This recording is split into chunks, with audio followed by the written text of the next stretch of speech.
Passport സംബന്ധമായ വളരെ പ്രധാനപ്പെട്ട ഒരു വീഡിയോ ആണ് ഇന്ന് നമ്മൾ ചെയ്യുന്നത്. കാര്യം എന്ന് പറഞ്ഞു കഴിഞ്ഞാൽ ഇപ്പോൾ 2-3 ദിവസമായിട്ട് പാസ്പോർട്ടിൻ്റെ സെർവർ ഇഷ്യൂ മൂലം ഞാൻ നമ്മുടെ SD ചാനലിൽ പോസ്റ്റ് ഇട്ടിരുന്നു.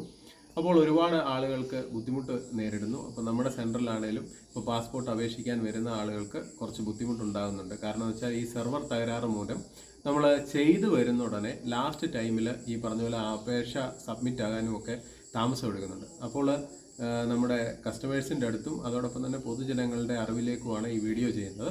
അപ്പോൾ നമുക്ക് CSCയിൽ നിന്ന് ഒരു അറിയിപ്പ് കിട്ടിയിട്ടുണ്ട്. അപ്പോൾ അത് ഞാൻ ഈ വീഡിയോയിൽ കാണിക്കാം. കാര്യം എന്ന് പറഞ്ഞാൽ ഈ 2-3 ദിവസം ഈ മെയിൻ്റനൻസ് കഴിയുന്നിടം വരെ ഈ അപേക്ഷ കൊടുക്കാതിരിക്കുക എന്നുള്ള രീതിയിലാണ് നമ്മുടെ CSC ഓഫീഷ്യൽസ് പറഞ്ഞിരിക്കുന്നത്. കാര്യം എന്ന് പറഞ്ഞാൽ ആ സെർവറിൻ്റെ തകരാറ് പരിഹരിച്ചതിന് ശേഷം പുതിയ അപേക്ഷ ചെയ്യുക. കാര്യം എന്ന് പറഞ്ഞാൽ അല്ലെങ്കിൽ കസ്റ്റമേഴ്സിനും ബുദ്ധിമുട്ടുണ്ടാകും, ഇപ്പോൾ ഈ പറഞ്ഞ പോലെ പൊതുജനങ്ങൾക്കാണെങ്കിലും ബുദ്ധിമുട്ടുണ്ടാകും. കാര്യം എന്ന് വെച്ചാൽ നമ്മൾ അപേക്ഷ ചെയ്ത് ലാസ്റ്റ് ഘട്ടത്തിൽ ഒന്നീ പേയ്മെൻറ്റ് ഇഷ്യൂസ് വരാം, അല്ലെന്നുണ്ടെങ്കിൽ അക്നോളജ്മെൻറ്റ് ഡൗൺലോഡ് ആകാതെ വരാം. അങ്ങനെ കുറേ ഇഷ്യൂസ് വരും. നമുക്കറിയാം പാസ്പോർട്ട് നമ്മുടെ കേരളത്തിലും അതുപോലെ തന്നെ രാജ്യത്തുടനീളം നമുക്ക് ചെയ്യുവാൻ അംഗീകൃതമായ ഒരു സേവനദാതാവാണ് കോമൺ സർവീസ് സെൻറ്റർ അഥവാ CSC. അപ്പോൾ അതിലൂടെ നമ്മുടെ കിടങ്ങന്നൂരുള്ള കോമൺ സർവീസ് സെൻറ്ററിൽ ഇപ്പോൾ നമുക്കറിയാം 22000-ലധികം ആപ്ലിക്കേഷൻ ചെയ്തിട്ടുണ്ട്. ഇപ്പോൾ തൽക്കാലമാണേലും ഈ പറഞ്ഞ പുതിയ പാസ്പോർട്ടാണേലും ആപ്ലിക്കേഷൻ നിരക്ക് കൂടിയ വീഡിയോ ഉൾപ്പെടെ നമ്മുടെ SD ചാനലിൽ ചെയ്തിട്ടുണ്ട്. അതെല്ലാം നിങ്ങൾ കണ്ടു കാണും എന്ന് വിശ്വസിക്കുന്നു. അതോടൊപ്പം തന്നെ പാസ്പോർട്ട് പുതിയതെടുക്കുവാൻ ആവശ്യമായിട്ടുള്ള രേഖകൾ എന്തൊക്കെയാണെന്നും അതോടൊപ്പം തന്നെ തൽക്കാലം എന്തൊക്കെ വേണം എല്ലാം ഞാൻ നമ്മുടെ വീഡിയോ ചെയ്തിട്ടുണ്ട്. അപ്പോൾ അതെല്ലാം എല്ലാവരും കാണുക. കണ്ടിട്ട് ഈ പറഞ്ഞതുപോലെ നിങ്ങൾക്ക് എന്തെങ്കിലും പാസ്പോർട്ട് സംബന്ധമായിട്ടുള്ള ഡൗട്ട് ഉണ്ടെങ്കിൽ നമ്മുടെ വീഡിയോയുടെ കമൻറ്റ് സെക്ഷനിൽ വന്ന് ചോദിക്കാവുന്നതാണ്. നമ്മുടെ ഏത് വീഡിയോയിലാണെങ്കിലും നമ്മുടെ ഈ പറഞ്ഞ പോലെ അത് സംബന്ധമായിട്ട് ചോദിക്കുന്ന എല്ലാ കമൻസിനും നമ്മൾ ആൻസർ ചെയ്യാറുണ്ട്.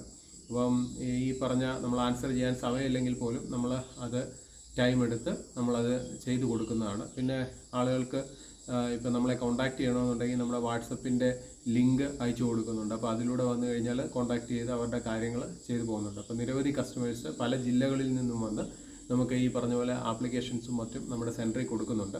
അപ്പോൾ നിങ്ങൾക്കും ഈ പറഞ്ഞതുപോലെ പാസ്പോർട്ടിൽ ഇപ്പോൾ നമുക്കറിയാം ഒരുപാട് നിയമങ്ങൾ ചേഞ്ച് ആകുന്നുണ്ട്. ഇപ്പോൾ പാസ്പോർട്ട് 2005 ശേഷം ജനിച്ച കുട്ടികളുടെ പാസ്പോർട്ട് ചെയ്യുമ്പോൾ അവർക്ക് ഈ പറഞ്ഞതുപോലെ ബർത്ത് സർട്ടിഫിക്കറ്റ് നിർബന്ധമാക്കിയിരിക്കുകയാണ് കേന്ദ്ര സർക്കാർ.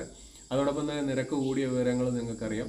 അപ്പോൾ നമ്മൾ പാസ്പോർട്ട് ചെയ്യുമ്പോൾ ഇപ്പം തൽക്കാല സംബന്ധമായി ഒക്കെ പാസ്പോർട്ട് ചെയ്യുമ്പോൾ ഇപ്പോൾ ഗൾഫിൽ നിന്ന് വന്ന ആളുകൾ, ഇപ്പം വിദേശത്തായിരുന്ന ആൾ നാട്ടിൽ വന്നിട്ട് അവർക്ക് ഈ പറഞ്ഞ പോലെ പാസ്പോർട്ട് പുതുക്കണമെന്നുണ്ടെങ്കിൽ ഞങ്ങൾ എപ്പോഴും ചൂസ് ചെയ്യുന്ന ഒരു കാര്യമാണ് ഈ പറഞ്ഞ തൽക്കാലം. കാര്യം എന്ന് പറഞ്ഞാൽ അവർക്ക് പെട്ടെന്ന് പോകേണ്ടതായിരിക്കും. ഇപ്പോൾ നമ്മൾ നോർമൽ ആപ്ലിക്കേഷൻ റേറ്റ് കുറവാണെന്ന് പറഞ്ഞ് എടുത്തു കഴിഞ്ഞാൽ ഇവർ ഉദ്ദേശിക്കുന്ന സമയത്ത് ചിലപ്പോൾ അത് പുതുക്കി കിട്ടുവാൻ ചാൻസ് ഇല്ല. അപ്പോൾ അങ്ങനെയുള്ള ഒരുപാട് കാര്യങ്ങളുണ്ട്. ഇപ്പോൾ ഈ പാസ്പോർട്ടിൽ പേര് ചേഞ്ച് ചെയ്യുന്ന കാര്യങ്ങളെ സംബന്ധിച്ച്, അതുപോലെ തന്നെ ഡേറ്റ് ഓഫ് ബർത്തിൻ്റെ കാര്യങ്ങളെ സംബന്ധിച്ച്, അതുപോലെ പാസ്പോർട്ട് കളഞ്ഞു പോയ ആളുകൾ, ഇങ്ങനെയുള്ള ആളുകൾക്കെല്ലാം നമ്മുടെ വീഡിയോയുടെ കമൻറ്റ് സെക്ഷനിൽ വന്ന് നിങ്ങൾ ചോദിച്ചു കഴിഞ്ഞാൽ അതിനുമായിട്ട് കൃത്യമായിട്ടുള്ള റെമഡി ഞങ്ങൾ പറഞ്ഞു തരുന്നതായിരിക്കും.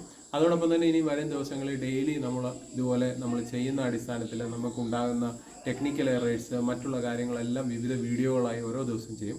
അപ്പോൾ അത് നിങ്ങൾക്ക് മുടങ്ങാതെ കാണണമെന്നുണ്ടെങ്കിൽ നമ്മുടെ ചാനൽ ഒന്ന് സബ്സ്ക്രൈബ് ചെയ്യുക. അതോടൊപ്പം തന്നെ ഞങ്ങളെ ഒന്ന് സപ്പോർട്ട് ചെയ്യുക, ലൈക്ക് ചെയ്യുക, ഷെയർ ചെയ്യുക. ഹൃദയപൂർവ്വം നിങ്ങളുടെ സ്വന്തം SD ചാനൽ.